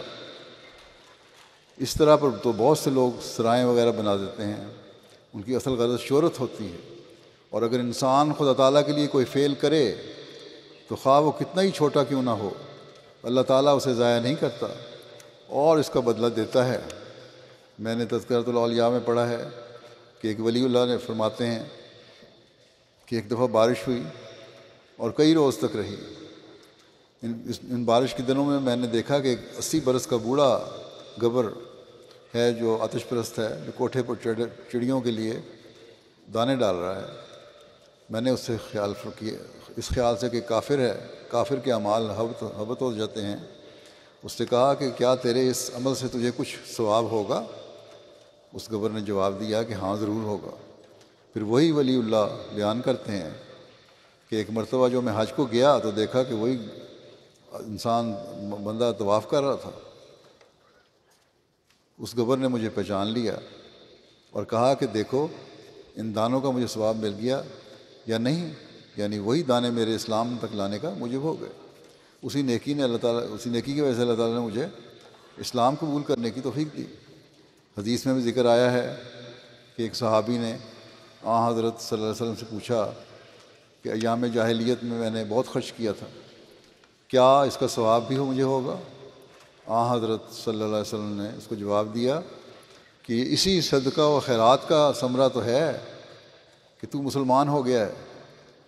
اس سے معلوم ہوتا ہے کہ خدا تعالیٰ کسی کے ادنا فعل اخلاص کو بھی ضائع نہیں کرتا، اور یہ بھی ثابت ہوتا ہے کہ مخلوق کی ہمدردی اور خبرگیری حقوق اللہ کی حفاظت کا باعث ہو جاتی ہے۔ بس مخلوق کی ہمدردی ایک ایسی شے ہے کہ اگر انسان اسے چھوڑ دے اور اسے دور ہوتا جاوے تو رفتہ رفتہ پھر وہ درندہ ہو جاتا ہے۔ انسان کی انسانیت کا یہی تقاضا ہے، اور وہ اسی وقت تک انسان ہے جب تک اپنے دوسرے بھائی کے ساتھ مروت، سلوک اور احسان سے کام لیتا ہے اور اس میں کسی قسم کی تفریق نہیں کرتا۔ حضرت مسیح موعود علیہ السلام فرماتے ہیں کہ من قتل نفس بغیر نفس و فساد فی الارض فکأنما قتل الناس جمیعا، یعنی جس شخص نے ایسے شخص کو قتل کیا کہ اس نے کوئی ناحق کا خون نہیں کیا تھا، یا کسی ایسے شخص کو قتل کیا جو نہ بغاوت کے طور پر امن عامہ میں خلل ڈالتا تھا اور نہ زمین میں فساد پھیلاتا تھا، تو اس نے تمام انسانوں کو قتل کر دیا۔ یعنی بے وجہ ایک انسان کو قتل کرنا خدا کے نزدیک ایسا ہے کہ گویا تمام بنی آدم کو ہلاک کر دیا۔ ان آیات سے ظاہر ہے کہ بے وجہ کسی انسان کا خون کرنا کس قدر اسلام میں جرم کبیر ہے۔ آج کل جو شدت پسند ملا بلا وجہ قتل غارت گری کا میدان گرم کیے ہوئے ہیں، یا ایک طالبان ہیں یا دوسرے ہیں، کیا یہ اسلام کی خدمت کر رہے ہیں؟ یہ لوگ تو اسلام کو بدنام کر رہے ہیں، فساد پھیلا کر لوگوں کے حقوق غصب کر رہے ہیں، اور اسی وجہ سے اللہ تعالیٰ کی پکڑ کے نیچے بھی ہیں، چاہے ان کو عقل آئے یا نہ آئے، یا سمجھیں یا نہ سمجھیں، لیکن ہے اللہ تعالیٰ کی پکڑ کے نیچے آ چکے ہیں یہ لوگ۔ حضرت مسیح علیہ السلام فرماتے ہیں درجہ کمال کے دو ہی حصے ہیں، ایک تعظیم لامر اللہ، دوسرے شفقت لا خلق اللہ۔ امر اول کا تعلق تو دل سے ہے اور خدا تعالیٰ سے ہوتا ہے۔ اللہ تعالیٰ کے حکموں پہ کی عظمت کو خیال رکھنا، جاننا، پہچاننا، عمل کرنا، یہ تو دل اور خدا کا معاملہ ہے جس کو یکایک ہر کوئی نہیں جان سکتا۔ دوسرا پہلو چونکہ خلقت سے تعلق رکھتا ہے اور اول انسان کی نظر انسانی اخلاق پر پڑتی ہے، اس واسطے اس خلق کا کمال ایک بڑا بھاری اور شاندار معجزہ ہے۔ دیکھو حضرت صلی اللہ علیہ وسلم کی زندگی میں ایسے کئی نمونے پائے جاتے ہیں کہ بعض لوگوں نے محض آپ کے اخلاقی کمال کی وجہ سے اسلام قبول کیا۔ چنانچہ ایک دفعہ کا ذکر ہے کہ ایک مشرک عیسائی مہمان آیا، صحابہ اس کو اپنا مہمان بنانا چاہتے تھے، مگر حضرت صلی اللہ علیہ وسلم نے فرمایا کہ نہیں، یہ میرا مہمان ہے، اس کا کھانا میں لاؤں گا۔ چنانچہ اس مشرک کو حضرت صلی اللہ علیہ وسلم نے اپنے ہاں مہمان رکھا اور اس کی بہت خاطر تواضع کی، اور عمدہ کھانا اس کو کھلائے اور عمدہ مکان اور اچھا بستر اس کو رات بسر کرنے کے واسطے دیا، مگر وہ بوجہ کھانا زیادہ کھا جانے کے بدہضمی کی وجہ سے رات بھر اسی کوٹری میں رفع حاجت کرتا رہا، مکان اور بستر خراب کر دیا۔ صبح منہ اندھیرے ہی شرم کے مارے اٹھ کر چلا گیا، مگر جب حضرت صلی اللہ علیہ وسلم نے تلاش کی اور وہ نہ ملا تو بہت ہی افسوس کیا، اور کپڑے جو نجاست سے آلودہ ہو گئے تھے خود اپنے بستر کو جو گندہ کر گیا تھا خود اپنے دست مبارک سے صاف کر رہے تھے کہ وہ اتنے واپس آ گیا کیونکہ وہ اپنی ایک بیش قیمت سلیب بھول گیا تھا۔ اس کو آتے دیکھ کر حضرت صلی اللہ علیہ وسلم بہت خوش ہوئے اور اس سے کوئی اظہار رنج نہیں فرمایا، کسی قسم کے غصے کا اظہار نہیں فرمایا، بلکہ آپ نے اس کی مدارات اور خاطر کی اور اس کی سلیب نکال کر اس کو دے دی۔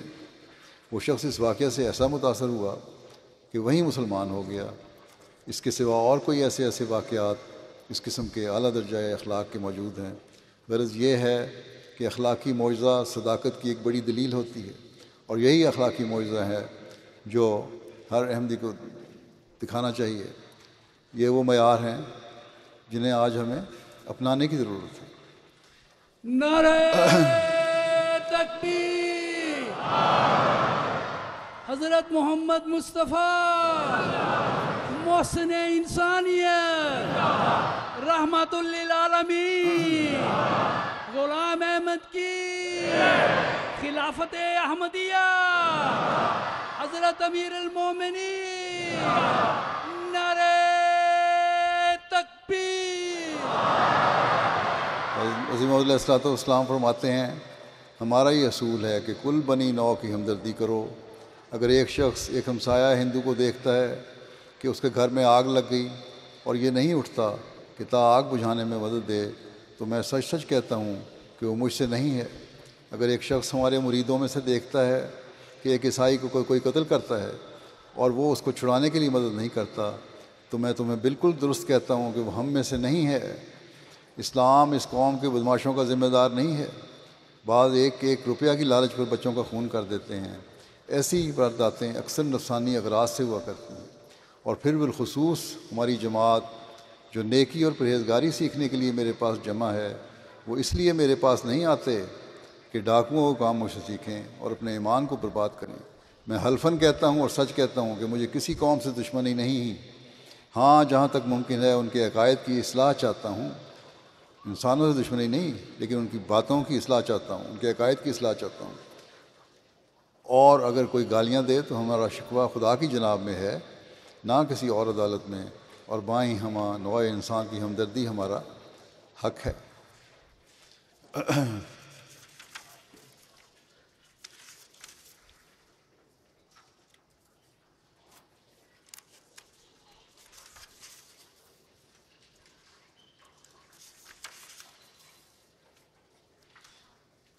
اسلام کی تاریخ میں عوام الناس کے حقوق ادا کرنے کے لیے خلفاء نے کیا کوششیں کی۔ حضرت عمر کے زمانے کی جو کوششیں، ان کا جو مختصر ذکر ملتا ہے وہ اس طرح بھی ہے۔ حضرت عمر نے عوام الناس کی بھلائی اور بہتری کے لیے بہت سے کام سر انجام فرمائے۔ زراعت میں بہتری اور عوام کے لیے پانی کی فراہمی کے لیے نہریں کھدوائیں۔ نہر ابو موسیٰ دریائے دجلہ سے 9 میل لمبی نہر بنا کر بصرہ تک لائی گئی۔ نہر معقل، یہ نہر بھی دریائے دجلہ سے نکالی گئی۔ نہر امیر المومنین، حضرت عمر کے حکم سے دریائے نیل کو بحیرہ کلزم سے ملایا گیا۔ 18 ہجری میں عرب میں جب قحط پھیلا تو حضرت عمر نے حضرت عمر بن عاص کو امداد کے لیے خط لکھا۔ فاصلہ چونکہ زیادہ تھا اس لیے امداد میں تاخیر ہو گئی۔ حضرت عمر نے عمر کو بلا کر کہا کہ دریائے نیل کو سمندر سے ملا دیا جائے تو عرب میں کبھی قحط نہ ہو۔ عمر نے واپس جا کر فسطاط سے بحیرہ کلزم تک نہر تیار کروائی، جس کے ذریعے بحری جہاز مدینہ کی بندرگاہ جدہ تک پہنچ جاتے۔ یہ نہر 29 میل لمبی تھی اور 6 ماہ کے عرصے میں تیار کر لی گئی۔ حضرت عمر بن عاص نے بحیرہ روم اور بحیرہ کلزم کو آپس میں ملانے کا ارادہ کیا اور چاہا کہ فرما کے پاس سے جہاں بحر کلزم اور بحر روم میں 70 میل کا فاصلہ تھا نہر نکال کر ان کو ملا دیا جائے، لیکن حضرت عمر یونانیوں کے ہاتھوں حاجیوں کے لوٹے جانے کے ڈر سے اس پر رضامند نہ ہوئے۔ اگر عمر بن عاص کو اجازت مل جاتی تو نہر سوئز کی ایجاد عربوں کے حصے میں آتی۔ حضرت عمر نے عوام الناس کی سہولت کے لیے مختلف عمارتیں تعمیر کروائیں۔ آج یورپ کو کہا جاتا ہے کہ یہ سہولتیں دیتے ہیں عوام الناس کو، یہ اسلام میں سب سے پہلے یہ سہولتیں دی گئیں، ان کے حق قائم کیے گئے۔ آج مسلمان حکومتیں اگر اس بات کو دیکھ لیں، اس بات پر عمل کرنا شروع کر دیں تو ان کے اندر کے فساد ختم ہو جائیں۔ ان میں مساجد بھی تھیں جو حضرت عمر نے تعمیر کرائیں، عدالتیں، فوجی چھاونیاں، بیرکس، ملکی تعمیراتی کاموں کے لیے مختلف دفاتر، سڑکیں، پل، مہمان خانے، چوکیاں، سرائے وغیرہ۔ مدینہ سے مکہ تک ہر منزل پر چشمے اور سرائیں بنوائیں، چوکیاں بھی تعمیر کروائیں۔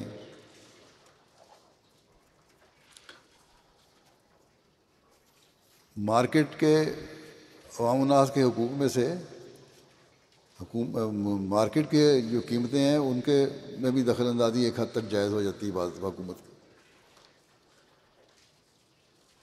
اسلام میں مال کی قیمت گرانے کی ممانعت ہے، اس لیے کہ اس سے لوگوں کو نقصان پہنچ سکتا ہے، دوسرے کاروباریوں کو نقصان پہنچ سکتا ہے اور اس سے پھر بدامنی پیدا ہوتی ہے۔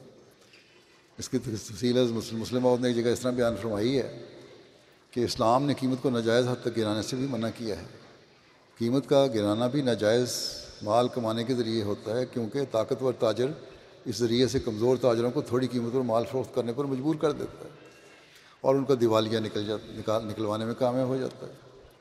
حضرت عمر کے زمانے کا ایک واقعہ ہے کہ آپ بازار کا دورہ کر رہے تھے، ایک باہر سے آئے ہوئے شخص کو دیکھا کہ وہ خشک انگور نہایت سستی قیمت پر فروخت کر رہا تھا، جس قیمت پر مدینہ کے تاجر فروخت نہیں کر سکتے تھے۔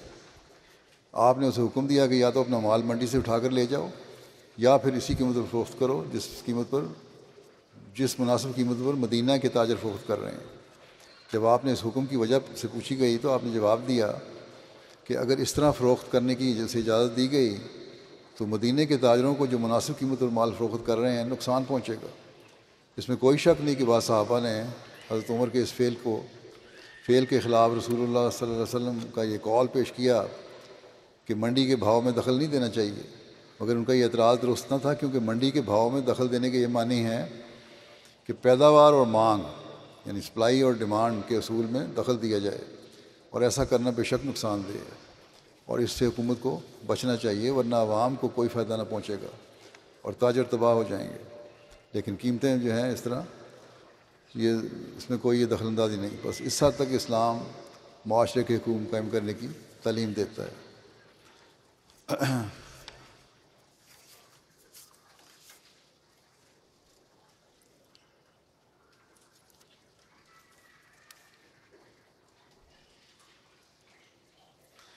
پھر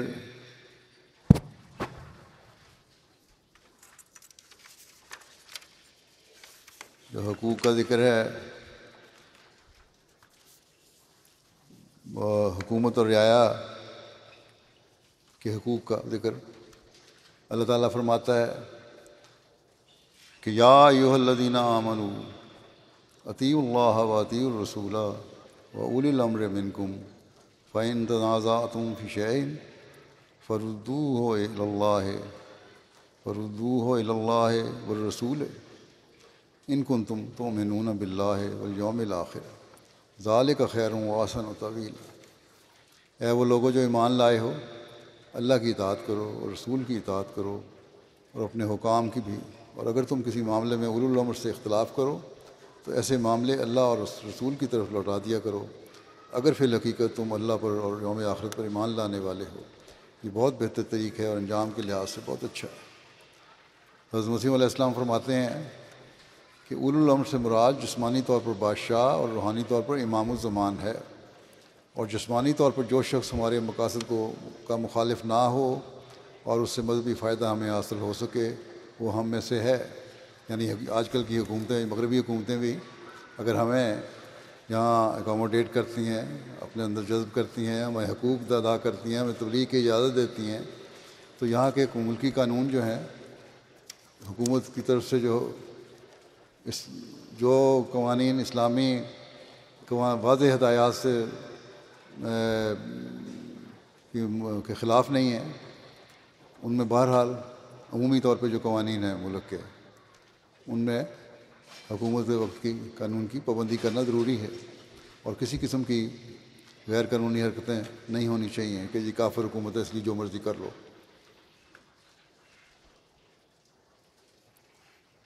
امیر کی اطاعت کا اسلام نے حکم دیا ہے، لیکن اس بات کو یقینی بنایا ہے کہ اسلام کی بنیادی تعلیم سے روگردانی نہ ہو۔ حضرت علی سے روایت ہے کہ رسول اللہ صلی اللہ علیہ وسلم نے ایک لشکر روانہ فرمایا، اس پر ایک شخص کو امیر بنایا، اس نے آگ جلائی اور کہا اس میں داخل ہو جاؤ۔ بعض لوگوں نے اس میں داخل ہونے کا ارادہ کیا، مگر دوسروں نے کہا اسی سے تو ہم بھاگیں، یعنی کہ اپنے آپ کو کیوں آگ میں ڈالیں۔ پھر اس بات کا رسول اللہ صلی اللہ علیہ وسلم ذکر کیا گیا، انہوں نے انکار کر دیا، نہیں گئے، واپس آئے، رسول اللہ صلی اللہ علیہ وسلم کی خدمت میں ذکر ہوا۔ آپ نے ان لوگوں سے جنہوں نے اس میں داخل ہونے کا ارادہ کیا تھا فرمایا کہ اگر تم اس میں داخل ہو جاتے تو قیامت تک اس میں رہتے، اور دوسروں کے بارے میں اچھی بات فرمائی، اور فرمایا اللہ تعالیٰ کی نافرمانی میں کوئی اطاعت نہیں، یعنی اللہ تعالیٰ نے جب تمہیں حکم دیا کہ ایسی حرکتیں نہیں کرنی تو ایسی حکم اگر امیر دے جو اللہ تعالیٰ کی واضح ہدایات اور احکامات کے خلاف ہو تو اس کی نافرمانی ٹھیک کرنی. اطاعت فرمایا اطاعت تو صرف معروف میں، اطاعت امیر کی اس میں ہے جہاں اللہ تعالیٰ کے حکموں اور رسول کے حکموں کے کتابیں ہو جو حکم.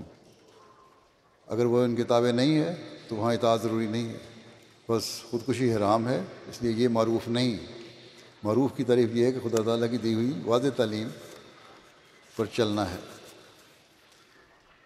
حکومت کے فرائض کیا ہیں؟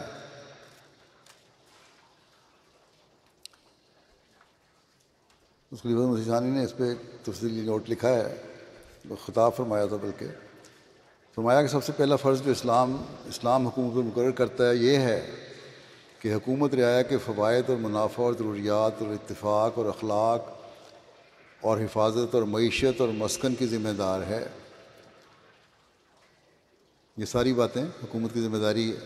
چنانچہ رسول کریم صلی اللہ علیہ وسلم فرماتے ہیں کہ تم میں سے ہر ایک شخص مثل گڈریے کے ہے، اس چروائے کے ہے جو اپنی بکریوں اور جانوروں کو چراتا ہے، اور ان لوگوں یا چیزوں کے متعلق پورا ذمہ دار ہے جو اس کے سپرد کیے گئے ہیں. بادشاہ کے سپرد ایک جماعت کی گئی ہے اور وہ ان کا ہر طرح ذمہ دار اور جواب دہ ہے، اور ہر مرد کے سپرد ایک خاندان ہے اور وہ اس خاندان کا ذمہ دار ہے. اب اپنا گھر جو ہے اس کا ذمہ دار مرد ہے، بیوی اور بچوں کا ذمہ دار مرد ہے. اس لیے یہ کہنا کہ عورتیں کام کریں یا عورتوں کا مردوں کی بات نہ ماننا، جائز باتیں بھی نہ ماننا، یہ بھی غلط ہے. اگر مرد اپنے نمونے دکھائیں تو گھروں میں امن اور سکون قائم رہے گا. فرمایا کہ اور وہ اس خاندان کا ذمہ دار ہے اور جواب دہ ہے، اور نوکر کے سپرد اس کے آقا کی جائیداد اور مال ہے. اسی طرح جو ملازم پیشہ ہیں ان کا کام ہے اپنے مالک کی جہاں تک نوکری کر رہے ہیں ایمانداری سے نوکری کریں، اور وہ اس کا ذمہ دار اور جواب دہ ہے. اس حکم سے ظاہر ہے ہر ایک اپنے اپنے حلقے میں گڈریے کی طرح ہے، رکھوالے کی طرح ہے، نگران کی طرح ہے. یہ نہیں ہے کہ کوئی آزاد ہو جاتا ہے اس سے.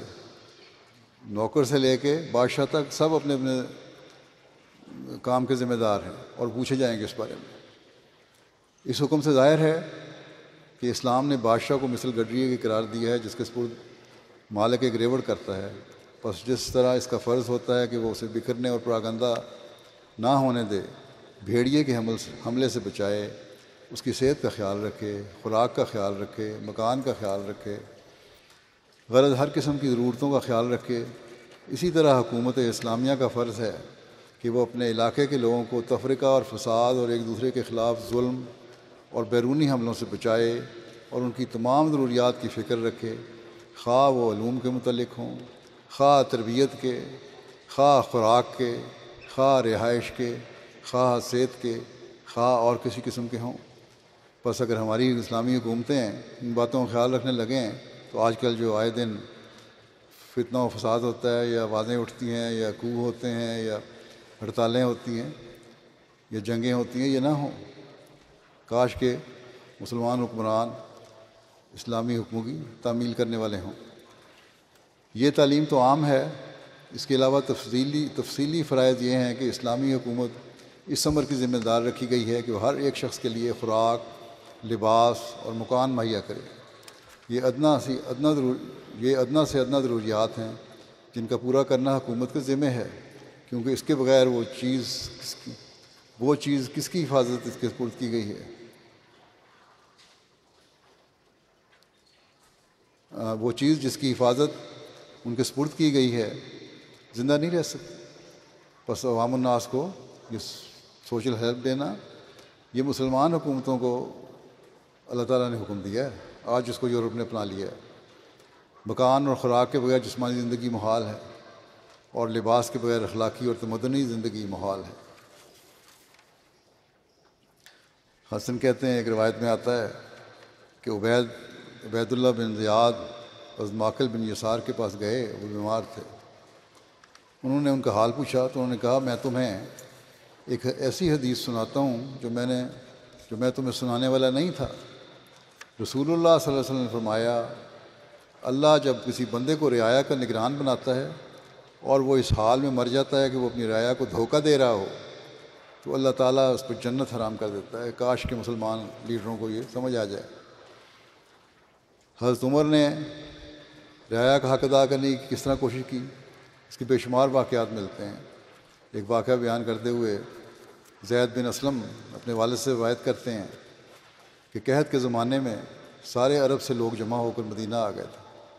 حضرت عمر نے لوگوں کو حکم دیا کہ وہ ان کا انتظام کریں اور انہیں کھانا کھلائیں۔ مدینہ کی چاروں طرف حضرت عمر نے مختلف اصحاب کی ڈیوٹی لگا دی تھی، جو ایک ایک لمحے کی خبر شام کو جمع ہو کر آپ کو دیتے تھے۔ لوگوں کا ایک گروہ بنو سلمہ کے نواب میں بھی جمع تھا، جو مدینہ کو گھیرے ہوئے تھا۔ بس جب لوگ رات کا کھانا کھا چکے تو ان کا شمار کیا گیا تو 7,000 کے قریب افراد نے کھانا کھایا تھا۔ حضرت عمر نے فرمایا کہ ان کی عورتوں کا بھی شمار کرو اور مریضوں اور گھروں میں رہ جانے والوں کا بھی شمار کرو، تو وہ 40,000 کی تعداد ہوئی جو روزانہ شام کو کھانے میں حاضر ہوتی۔ چنانچہ چند دن میں یہ تعداد 60,000 تک پہنچ گئی۔ یہ تمام لوگ اس وقت تک مدینے میں رہے جب تک اللہ تعالیٰ کی طرف سے بارش نہ نازل ہو گئی۔ جب بارش نازل ہوئی تو حضرت عمر نے عاملین کو حکم دیا کہ لوگوں کی واپسی کا انتظام کریں اور ذات راہ کے لیے سواری اور غلہ ساتھ دیں۔ پس راوی کہتے ہیں کہ میں نے دیکھا کہ حضرت عمر بھی بذات خود ان لوگوں کو روانہ کرنے کے لیے آتے تھے اور اپنے ہاتھ سے ذات راہ دیتے تھے۔ رعایا کے حقوق مقرر کرنے اور اس کی ادائیگی میں حضرت ابوبکر کی کیا ہدایات تھیں اور آپ نے یہ انصاف کس طرح قائم فرمایا، اس بارے میں لکھا ہے کہ عہد نبوت میں جن غیر مذاہب کے پیروؤں کو اسلامی ممالک میں پناہ دی گئی تھی اور عہد ناموں کے ذریعے سے ان کے حقوق متعین کر دیے گئے تھے، حضرت ابوبکر نے نہ صرف ان حقوق کو قائم رکھا بلکہ اپنی مہر و دستخط سے ان کی توثیق فرمائی۔ اسی طرح خود ان کے عہد میں جو ممالک فتح ہوئے وہاں کی ذمی رعایا کو تقریباً وہی حقوق دیے جو مسلمانوں کو حاصل تھے۔ چنانچہ اہل ہیرا سے جو معاہدہ ہوا اس کے یہ الفاظ تھے کہ ان کی خانقاہیں اور گرجے منہدم نہیں کیے جائیں گے۔ آج مسلمانوں کے عمل دیکھیں، ہماری مسجدیں بھی گرجے خانقاہیں کیا احمدیوں کی مسجدیں گرائی جاتی ہیں، عیسائیوں کے چرچ تو گراتے ہی ہیں۔ یہ ان کی خانقاہیں اور گرجے منہدم نہیں کیے جائیں گے اور نہ کوئی ایسا کثر گرایا جائے گا جس میں وہ ضرورت کے وقت دشمنوں کے مقابلہ میں قلعہ بند ہوتے ہیں۔ ناقوس یعنی گھنٹے بجانے کی ممانعت نہیں ہوگی، وہ اپنی عبادت کے لیے بلانے کے لیے گھنٹے بجاتے ہیں، وہ بجائیں، اور تہوار کے موقعوں پر صلیب نکالنے سے روکے نہ جائیں گے۔ یہ معاہدہ طویل ہے، یہاں صرف وہی نقل کیے گئے ہیں جن سے مسلمانوں کی غیر معمولی مذہبی رواداری کا ثبوت ملتا ہے۔ خلیفہ اول کے عہد میں جزیہ یا ٹیکس کے شرح آسان تھی اور انہی لوگوں کو مقرر کرنے کا حکم تھا جو اس کی ادائیگی کی صلاحیت رکھتے ہیں۔ چنانچہ ہیرا کے 7,000 باشندوں میں سے 1,000 بالکل مستثنیٰ تھے اور باقی پر صرف 10 درہم سالانہ مقرر کیے گئے تھے۔ معاہدوں میں یہ شرط بھی تھی کہ کوئی ذمی بوڑھا اپاہج اور مفلس ہو جائے گا تو اس جزیہ سے بری کر دیا جائے گا، نیز بیت المال اس کا کفیل ہوگا۔ کیا دنیا کی تاریخ ایسی بے تعصبی اور رعایا پروری کی نظیر پیش کر سکتی ہے؟ آج اگر دیتے ہیں تو ابھی وہ حقوق ادا نہیں ہوتے جس طرح اس زمانے میں ہوتے تھے۔ حضرت عمر نے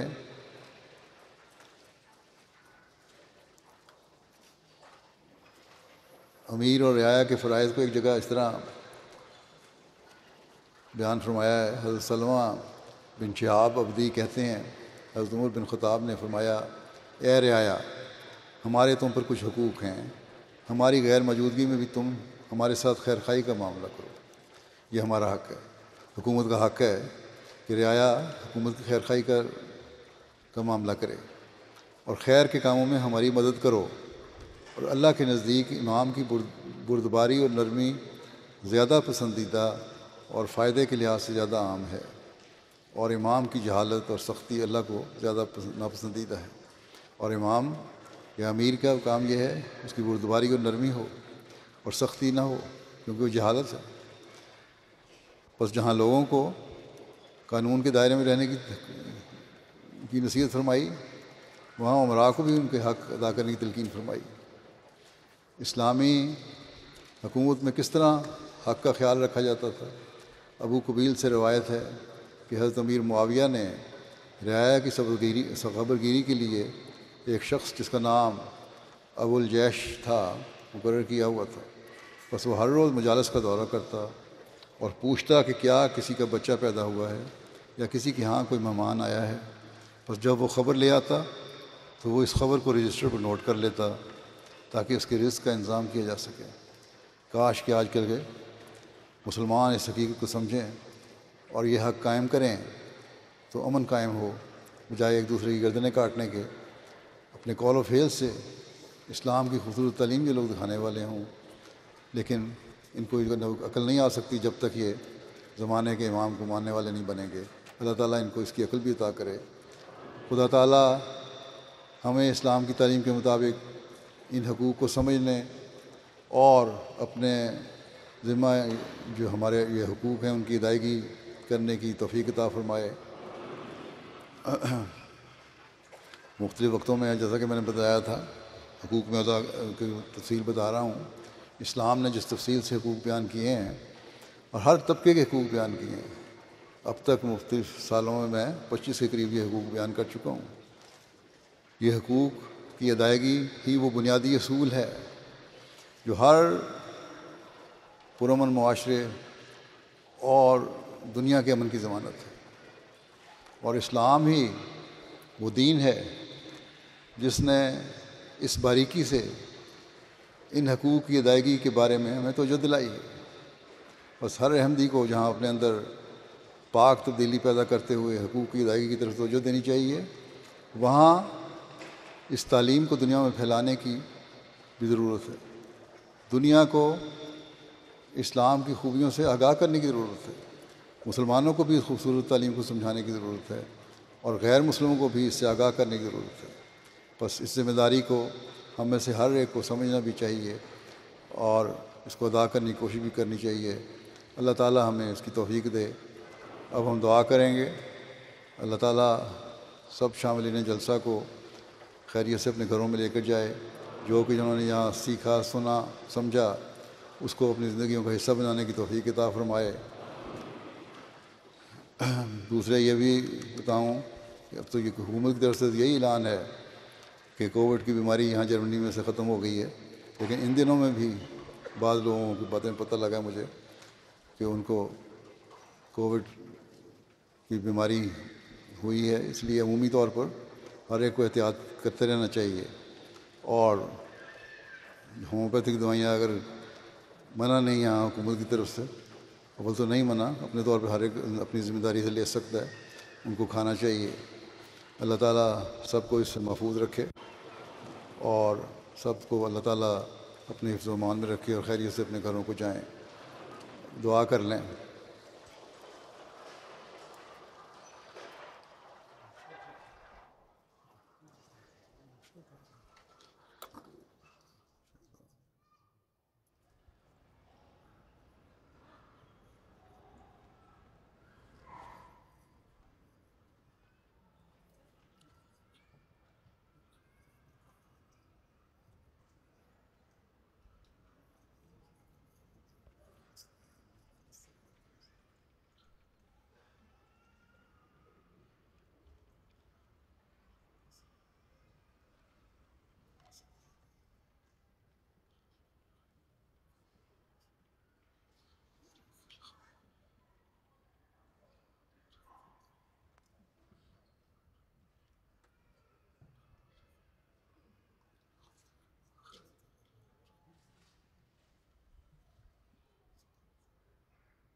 آمین. نعرہ تکبیر، نعرہ تکبیر. اسلام احمدیت، حضرت محمد مصطفیٰ، حضرت خاتم الانبیاء. السلام علیکم ورحمۃ اللہ. حاضری کے بارے میں بھی رپورٹ دے دوں. جو ان کی حاضری کی رپورٹ ہے، مستورات کی حاضری 23,615، اور مرد حضرات کی 23,622، صرف 6 مرد ہی زیادہ ہیں. لیکن ایک بات میں یہاں بتا دوں کہ عورتوں کی لجنہ کے ہال میں اس دفعہ میں نے دیکھا کہ خاموشی اور ڈسپلن یہاں کی نسبت مردوں کی نسبت زیادہ تھا، اور اجتماع کے بعد ہی انہوں نے بڑے صبر کا مظاہرہ کیا. تبلیغی مہمان کی حاضری 970، کل حاضری 47,237، اور گزشتہ سالوں کو موازنہ کیا گیا ہے. 2019 میں 43,000 تھی، اب 47,000 ہے، 5,000 زیادہ ہے، 4,000. نعرہ تکبیر، نعرہ تکبیر، 10